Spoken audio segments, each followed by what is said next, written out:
I've decided to start a journey to make a build with every exotic in the game. This includes some of, let's say, poorly designed items, and today we'll start with what I'd argue is one of, if not the most forgotten exotic in the game, Arbor Warden.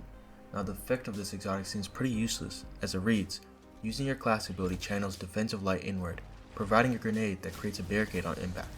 Now hearing this, you probably figure your passionate community post on the Bungie forums has a greater effect. What if I told you there's a playstyle that makes the Arbor Warden quite viable? Not meta though, this thing will never be meta. I'd like to call this build English or Spanish build, I know, creative, as its main purpose is to restrict enemy movement as much as possible, or find out their game. You may be confused on how throwing a barricade helps in this objective in any way, while introducing Drager's Lash, which creates a suspending burst upon casting a barricade.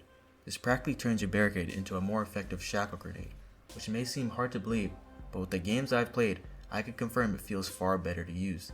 Bigger suspend radius, farther throwing distance, and a faster suspend, and overall better map control. These benefits alongside faster cooldown are the main reason using Arbor's Warden is more effective than Armamentarium for a second grenade. Now this is only a fraction of the build.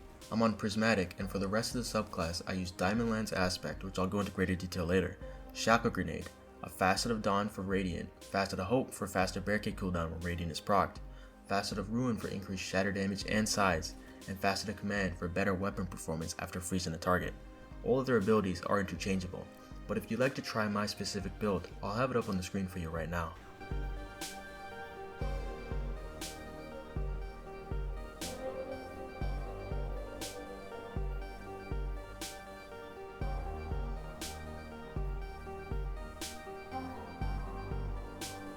Now going more into depth on Diamond Lance, it provides an easy freeze after killing a target with an ability or by getting kills with stasis weapons.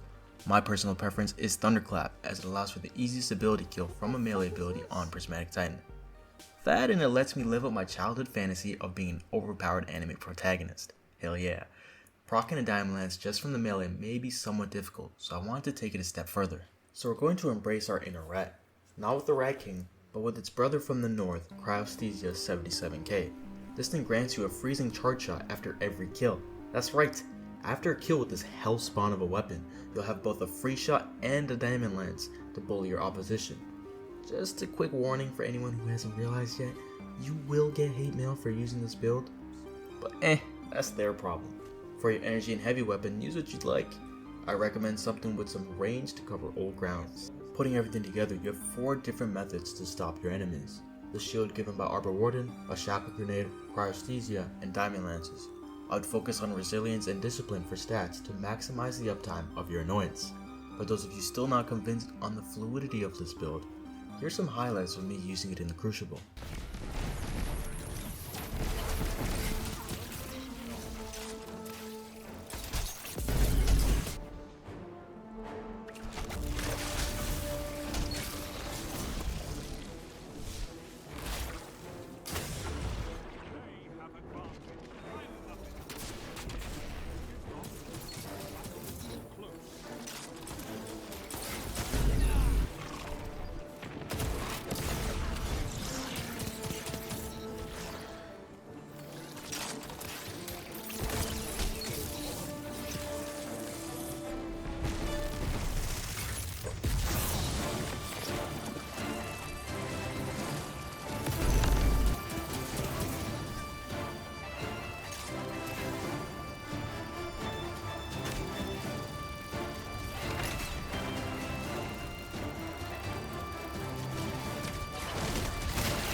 If only I didn't suck.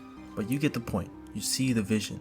It requires a more passive playstyle, but its only real weakness is if your opponent is getting. That is all for the video. Thanks for watching. Leave a comment if you can think of any improvements to the build you'd like to share. This has been TK Limitless. Peace.